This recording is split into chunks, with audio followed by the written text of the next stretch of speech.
Look, Ernie. I don't want to talk about the Knicks today. I want to talk about a podcast that I have that a friend of mine. His name is Josh Petrie. He coming. That boy been planning a podcast for 2 damn years. I mean, he's gonna go to great lengths to bring you exclusive material and amazing guests.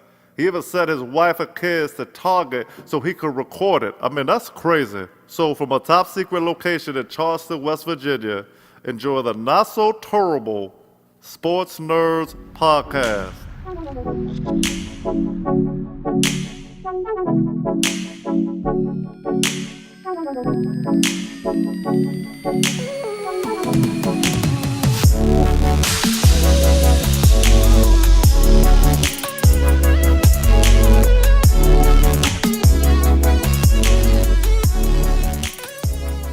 And now your host, my daddy, Josh Petrie. What's going on, everybody? Welcome to the Sportsnerdz Podcast, Episode 2. I just wanted to take a second to say thank you to everyone who listened to Episode 1, and I really appreciate all the kind words and messages telling me that you thought it sounded great, and you really appreciate what I'm trying to bring to this area and beyond. So I appreciate you guys so much. I hope you continue to stay with me throughout the future of this podcast. I had the privilege this weekend of going up to Morgantown to cover the WU Texas Tech game. As you know, it was a great game, a huge win for WU and the program. Probably one of the greatest wins of all time. But there's one thing that really stands out. It's the amount of people that left, and it's getting a lot of attention on social media and things like that for the amount of people that left. It was a 60,000 plus sold out game, and by the fourth quarter, you had thousands and thousands of people who had already left the game, when WVU got down. It's a common occurrence. It happens. It's happened before, but it's really gaining a lot of attention this time. Once again, the student section arrived late, left early. This happens all the time. It may sound harsh, but I believe it's time to really look into reducing the amount of tickets that we give to the student section, because like I mentioned in Episode 1, you've got a lot of people that would give an arm or a leg to go to Morgantown to watch WVU play ball that just doesn't have the means to do so. And, I think some of these kids are taking it for granted, and they're going to look back and wish when they're working their 9 to 5, they're going to look back and wish maybe they would have stayed for the duration of the game and enjoyed themselves. But this continues to be an issue, so it's really something that needs to be looked into. The basis of college football and basketball is really built on the college bands and the fans and things like that coming, keeping their butts in the seats, supporting the team win or lose throughout the game, and conducting themselves in a professional manner. So like I said, I think it's something that needs to be looked into. For the game itself, WU overcame the second largest deficit of 18 points, and we scored 29 unanswered points to win this game. Before the game, you've seen a scuffle break out between Texas Tech and WU, and anytime you see this, it seems like you're going to see a penalty-filled game. There was 15 penalties in the first half. I don't even know the number in the second half, but it got to a point where it seemed like every play there was a flag being thrown. But I think this set the tone for the first half. Referees didn't want the game to get out of hand. They wanted to keep control of the game, so I believe it took a lot of wind out of ourselves with all these penalties, and Texas Tech had a ton of penalties as well. We came out flat. We came out with no passion. We came out soft. It was a 3 and out to start the game, which really took the wind out of ourselves and set the tone for that first half. We couldn't get anything going. I place a little bit of blame on the play calling. I think you can only do so many dives and draws and rely on the deep ball. I think the slants and the short posts and things like that and the outs, I think those routes work. And I don't know why we kind of got away from those like we did. But Texas Tech came in ready to play. They came in losing 3 straight to WU, and even like Dana said in the press conference after the game, it meant a lot to them to get this win. So they really came out ready to play. But once again, David Seals and Will Greer had an answer for the opposing team. This is week in and week out. David Seals has 12 touchdowns already, and he's second only to Stedman Bailey with 25, which really says something for this guy. Everybody knows his story with committing to UC at like 13 years old, coming to WU, leaving WU, coming back, being turned into a wide receiver. This guy, it's halfway through the season, and he's on pace to beat Stedman Bailey's record, as I mentioned, 25. Will Greer has thrown for 350 yards in every game but one, which he threw for 334 yards. So anytime there's a Heisman discussion, I think you need to give these guys, give these guys a little credit. They maybe need to be in that discussion as of right now. David Seals may not be the best receiver in the world, even though the numbers really show that he's the best in the country right now. But this guy, he may not be the best route runner, but he finds ways to get open. I do believe he could work on getting to his highest point to catch the ball. He lets a lot of balls come into his body. I think he needs to get his hands out, and he'll learn this. They're really, really, really doing a great job with him, turning him into a wide receiver. Will Grier, you got an NFL talent QB back there, and it's not often that we have that at W of this caliber already, especially for this guy.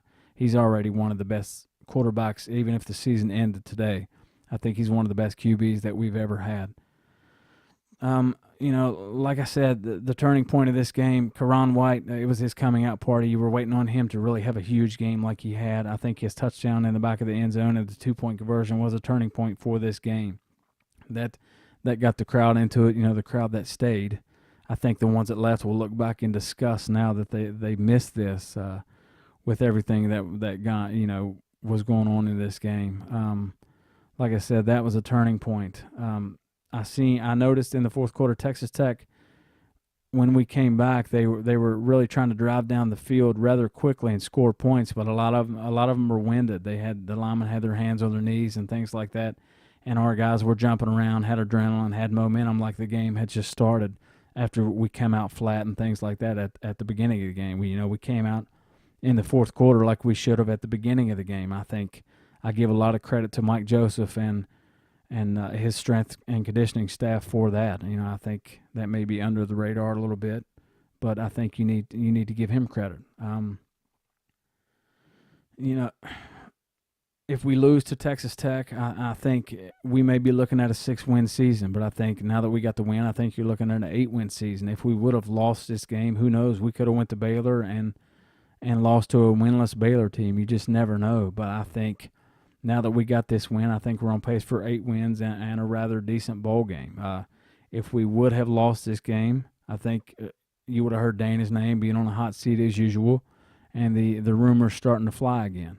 It seems like that's the case every time the productivity is down a little bit. People want to blame Dana. Of course, he is the head coach and things like that, but it seems like he's always going to be on the hot seat if we don't have a 10-win season, and that shouldn't be the case for what he's done with this program in the 5 years that he's been there. But when you look at the team, you look at the defense being young. Everybody knows the defense is young. Our offense has all the firepower in the world. But with a young defense, you also look at our 2 losses. We could easily be 6-0 right now. A lot of people don't realize this because, with our 2 losses are with a combined 12 points against quality opponents in TCU and Virginia Tech. So that really says something about this WU ball team with playing from here on out with heart and passion. So we'll have to see what they do. But like I said, a lot of credit to Mike Joseph and his staff for this game, for the strength and conditioning. And it was a huge win for this program. We really, really needed this win. We sit at 4-2 right now. We're going into a winless Baylor team. So we'll see how the season plays out from here. Okay, for the ones that are friends with me on Facebook, you see my rant last week about the Cleveland Browns. For the ones that are not familiar with the whole Browns debacle, I'll let you in on a little secret. The Browns, I don't have a problem with the Browns stadium staff. I don't have a problem with the players or anything like that. I've said for years that the Browns problem lies in the front office. For example, this year, your quarterbacks, you have Hogan, you have Deshaun Kaiser, and whoever the other guy is. Didn't want to bring in a veteran QB to mentor these guys. And, now they're sitting at 0-6. They may not win a game this season. Like I said, the problem I've said it for years, I think the problem lies in the front office. They just can't get things right. Apparently that trickles down to the media relations department. And I say this because I could care less if I ever go back and cover a Cleveland Browns game in my life. By the way, I'm a Cavs fan. So if I go to Cleveland, it'll be for the Cavs. Absolutely love Cleveland, but the whole Browns, what they did is absolutely unacceptable. Was granted credentials to cover the Jets and Browns game last week. Had been working to cover the Browns game, trying to cover a Browns game for a while because 3.5 hours away, fairly close. I'm known to travel anywhere to cover an event. Would like to stay local some. I consider the Browns 3.5 hours away. I consider that local, up and back. Got up early on that Sunday, as I always do when I go up and cover places that I've never covered before, so I can get there, find parking, find the media tent, make my way to the press box, and just get in the flow of how everything's working, find everything at that facility. So, like I said, I got up early, 3.5 hour drive. Good thing I didn't fly to this one. Made my way there, found parking over by the lake, find the media tent. I get to the media tent. I talked to the guy there. He says, we can't, what organization are you from? So I tell him, he says, we can't find your pass. It's not here. Now, this is a common occurrence. It's not the first time it's happened. It happens all the time. It's happened at WVU, among a couple other places. Fairly common. Not a big deal. Text the Browns guy. The Browns guy comes back and says, oh, you were denied for the Jets and Browns game. And I said, no, that's absolutely not the case, because all this was set in stone. I had my 2 confirmation emails. They say approved. I wouldn't have made my way here, obviously, if I was denied for this game. He says, okay, let me talk to him again. Let me see if there's anything I can do. So this guy sends an intern down and tells me he's sorry for the inconvenience. There's absolutely nothing they can do. I was, in fact, denied for this week. There must be a glitch in the system, because I had sent my Browns guy a picture of the emails that he sent me, and he is saying that they were denied. But the emails, in fact, say approved. Don't want to make a scene, don't want to lose any kind of credentials to the NFL or anything like that. And they're saying there's absolutely nothing they could do. And I'm like, look, this is not my first rodeo. I know that for lesser games such as Jets and Browns, I know that not a whole lot of local media even come, much less people like me that travel to events like this. And I know for a fact the game wasn't sold out. So you could, at the very least, put my butt in a seat somewhere and found a way to accommodate me. But the Browns did not try to make this right in any way whatsoever. So, long story short, basically I made my way to Cleveland to eat lunch at the Harry Buffalo by myself, and then just drive back, which was absolutely terrible. 6-7 hours round trip drive time, which if you know me, I can't stand driving anyways. But it's a good thing as far as time, money, and resources that I didn't fly to this event. But the Browns were not budging, said there's nothing they could do. I called my Cavs guy while I was there. The Cavs were scheduled to play the Wizards at 3:30 that day. Unfortunately, it was in D.C. It wasn't even in Cleveland. I was going to make my time there worthwhile, go cover the Cavs game at 3:30. The Cavs guy could not believe that they done this to me. He was like, wow, I can't believe that they did not accommodate you at all.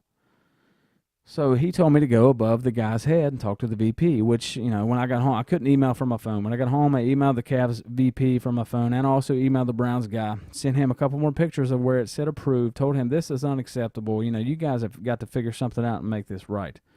But they made no effort to do so. Could care less that, that I drove and inconvenienced myself with 7 hours or whatever it was drive time to get there just to eat lunch and drive back.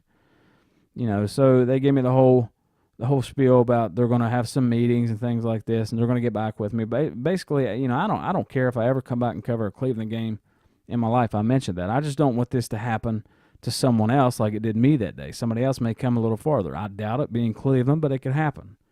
Like I said, I'm a Cavs fan, so not that big of a deal. If I'm in Cleveland, it'll be for the Cavs. So that was the whole rant with the Browns debacle. Didn't get to cover a game that day, but it's okay. We'll move on. All right, now it's time for the NFL section of the podcast. Some things I took away from this weekend's NFL games, not only statistically, but, some personal things that I took away that I'll talk a little bit about. New England quarterback Tom Brady passed for 257 yards with 2 touchdowns in the Patriots' 24-17 win at the New York Jets. Brady, who has 187 career regular season victories, surpassed Pro Football Hall of Famer Brett Favre with 186 and Peyton Manning with 186 for the most regular season victories by a starting quarterback in NFL history. And this guy has 212 career wins, including the postseason, the most all-time by a starting QB. It's kind of refreshing to, in today's NFL to be watching one of the greatest of all time play the game of football. And I think he's slowly creeping his way up to the number 1 spot. I might catch some flack on that, so people have different opinions, but that's how I feel. He's at least a number 2 or 3 right now if his career ended right now. This guy continues to do it week in and week out and wants to play till he's 46, 48 years old. And he said this. Houston rookie quarterback Deshaun Watson threw 3 touchdown passes in the Texans' 33-17 win over Cleveland.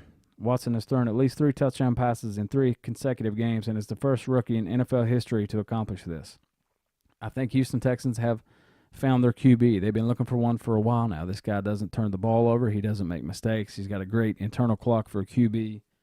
And I think he has a lot of longevity in the league as long as he stays healthy. I think they've absolutely found their quarterback. Leonard Fournette, running back for the Jacksonville Jaguars. This guy has all the size and speed and intangibles that you want out of a running back as long as he stays healthy. He made the comment, took a lot of flack for this comment a while back, saying that the NFL was easy. You see week in and week out, he's making the NFL look easy. Jacksonville has a heck of a team, not only on the offensive side of the ball, but on the defensive side of the ball as well. So, Leonard Fournette puts you in the mind of an Adrian Peterson in his prime, so we'll have to see. Time will tell what he's able to do. This next one pains my soul. The Atlanta Falcons blew another second-half lead. For anybody who's not an Atlanta Falcons fan, you know this is what they're starting to be known for. Like I said, I'm an Atlanta Falcons fan, a lifelong fan. I've suffered through many 3-13 seasons, suffered through many second-half leads that, were taken away. And one year, last year, without doing this, and did it in the worst possible time in the Super Bowl, and we all know that story, 28-3 in the third quarter with 2 minutes to go. He had it wrapped up, lost the lead.